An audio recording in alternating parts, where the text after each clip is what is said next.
യുദ്ധം ഇങ്ങനെ അനിശ്ചിതമായി നീണ്ടുപോയിക്കൊണ്ടിരിക്കുമ്പോൾ ഇപ്പോൾ വരുന്ന വാർത്തകൾ, പ്രത്യേകിച്ച് ഇന്നീ വ്യാഴാഴ്ച വൈകുന്നേരവും നമ്മെ തേടി എത്തിയിരിക്കുന്നത് യമൻ്റെ ഭാഗത്തു നിന്ന് ഹൂത്തി വിഭാഗം അതിശക്തമായ ആക്രമണത്തിന് ഇപ്പോൾ സൗദി അറേബ്യയെ ലക്ഷ്യം വയ്ക്കുന്നു എന്നുള്ളതാണ്. ഒരു സൗദി എയർപോർട്ടിന് മേൽ മിസൈൽ ആക്രമണം നടത്തിയെന്നും സൗദിയിലെ പ്രധാനപ്പെട്ട പട്ടണങ്ങളിലൊന്നായ നജ്റാൻ്റെ സമീപത്തുള്ള അരാംകോയുടെ ഒരു ഓയിൽ റിഫൈനറി സൈറ്റിൽ മിസൈൽ ആക്രമണം നടത്തിയെന്നും റിപ്പോർട്ടുകൾ വരികയാണ്. ഹൂത്തികൾ അവകാശപ്പെടുന്നത് തങ്ങളുടെ ഓപ്പറേഷൻ വിജയകരമായിരുന്നു എന്നാണ്.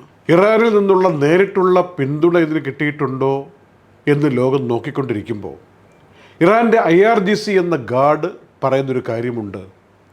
സൗദി അറേബ്യയെ ആക്രമിക്കുന്ന നിലവിലുള്ള ഹൂത്തികളുടെ രീതി അതിനെ മറികടക്കാനോ തടയാനോ സൗദി അറേബ്യയ്ക്ക് കഴിവില്ല എന്ന അർത്ഥത്തിലുള്ള റിപ്പോർട്ടാണ് IRGC പറയുന്നത്. മേഖലയിലെ യുദ്ധരംഗത്തു നിന്നുള്ള ഏറ്റവും പ്രധാനപ്പെട്ട വാർത്തയായി ഇന്ന് വന്നിരിക്കുന്നത് അമേരിക്കയുടെ പുതിയ പടക്കപ്പൽ USS ജോർജ് വാഷിങ്ടൺ അറബിക്കടലിലേക്ക് പ്രവേശിച്ചു എന്നുള്ളതാണ്.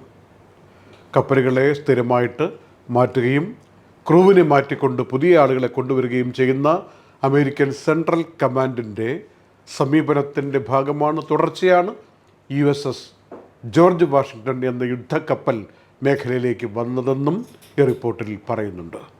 ഏതെങ്കിലും തരത്തിൽ ഇറാനെ സഹായിക്കുന്ന രാജ്യങ്ങളുണ്ടെങ്കിൽ ആ രാജ്യങ്ങൾക്ക് നേരെ സാമ്പത്തികമായ ഉപരോധം കൊണ്ടുവന്നവരെ ഞെരുക്കും.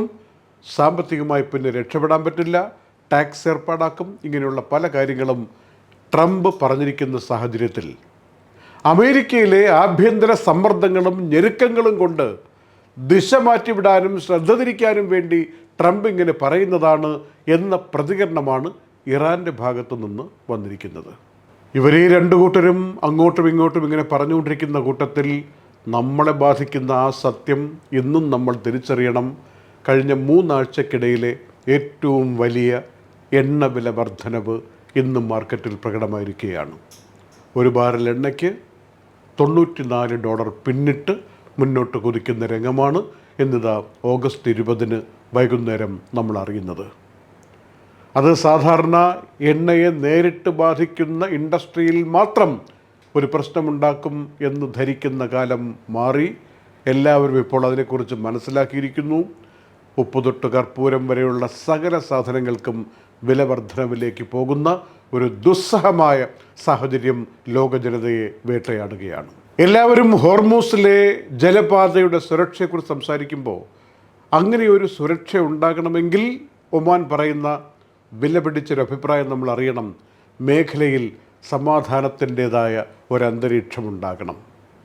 എങ്കിൽ മാത്രമേ ഈ പാതയിലും ഹോർമൂസ് കടലിടുക്കിലും അങ്ങനെയൊരു സാഹചര്യം ഉണ്ടായി വരൂ എന്നാണ് ഒമാൻ വിലയിരുത്തിയിരിക്കുന്നത്. ഇറാനും ഒമാനും തമ്മിൽ പുതിയൊരു പാത ഹോർമൂസിൽ തന്നെ എങ്ങനെ കപ്പലുകൾക്ക് സുരക്ഷിതമായി പോകാം എന്നതിനെക്കുറിച്ച് സംസാരിച്ചൊരു ധാരണയിൽ എത്തിക്കാൻ വേണ്ടിയുള്ള ചർച്ചകൾ മുന്നോട്ട് കൊണ്ടുപോയി ഏതാണ്ട് അന്തിമ നിമിഷത്തിൽ എത്തി നിൽക്കുന്ന സമയമാണിത്. UAE നാഷണൽ മീഡിയ അതോറിറ്റി അർഹതപ്പെട്ട ബ്ലോഗർമാർക്കും മറ്റും ലൈസൻസും അഡ്വർടൈസർ പെർമിറ്റും ഒക്കെ കൊടുക്കുന്ന കൂട്ടത്തിൽ എന്താണ് കമ്മ്യൂണിറ്റി സ്റ്റാൻഡേർഡ് എന്നതിനെക്കുറിച്ച് കൂടി പഠിപ്പിച്ചു കൊടുക്കുന്നുണ്ട്. അതൊക്കെ മനസ്സിലാക്കിയിട്ടാണ് നമുക്ക് ലൈസൻസ് തരുന്നത്. അത് മനസ്സിലായില്ല എന്ന് അഭിനയിച്ചുകൊണ്ട് ആരെങ്കിലുമൊക്കെ ഇൻസൾട്ട് ചെയ്യാനോ വ്യക്തിവിരോധങ്ങൾ തീർക്കാനോ പൊതുവായിട്ടുള്ള എന്തെങ്കിലും പ്രശ്നങ്ങൾക്ക് പരിഹാരം എന്ന രൂപത്തിൽ ആക്ഷേപിക്കാനോ സാമൂഹിക മാധ്യമങ്ങളെ ആരെങ്കിലും വിനിയോഗിച്ചാൽ കടുത്ത ശിക്ഷ കിട്ടും. മാത്രമല്ല നിയമ നടപടികൾക്ക് വിധേയമാക്കും എന്നതും മാത്രമല്ല, അവരുടെ അക്കൗണ്ട് സസ്പെൻഡ് ചെയ്യപ്പെടുകയും ചെയ്യും എന്ന കാര്യം കൂടി ഒന്നറിഞ്ഞിരിക്കണം.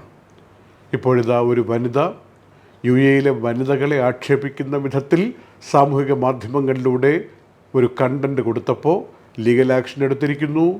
മാത്രമല്ല ആ വനിതയുടെ ഈ ട്രേഡ് ലൈസൻസ്, ഇതുമായി ബന്ധപ്പെട്ട അഡ്വർടൈസർ പെർമിറ്റ് തന്നെ 3 മാസത്തേക്ക് റദ്ദാക്കി മരവിപ്പിച്ചു എന്നുള്ള ഉത്തരവും വന്നിരിക്കുകയാണ്. ഇത്തരം കാര്യങ്ങൾ ഈ രംഗത്ത് നിൽക്കുന്നവർ വളരെ ശ്രദ്ധാപൂർവം കൊണ്ടുപോകണമെന്ന് ഞങ്ങൾ ഒരിക്കൽ കൂടി ഓർമ്മിപ്പിക്കുകയാണ്. Night updates supported by Gold Star Rent-A-Car, Partha Signature Abu Shagara Sharjah, ABC Cargo and Courier, ELL Properties, Kalyan Jewelers, Lulu Supermarket, Hypermarket and Department Store, Al Nasood Cargo, Fira Foods, Explore Education, Impulse Warehouse, Dr. Asina's Ayurvedic Clinic, Iron Gold and Diamonds, Choco World, Hashim Hypermarket.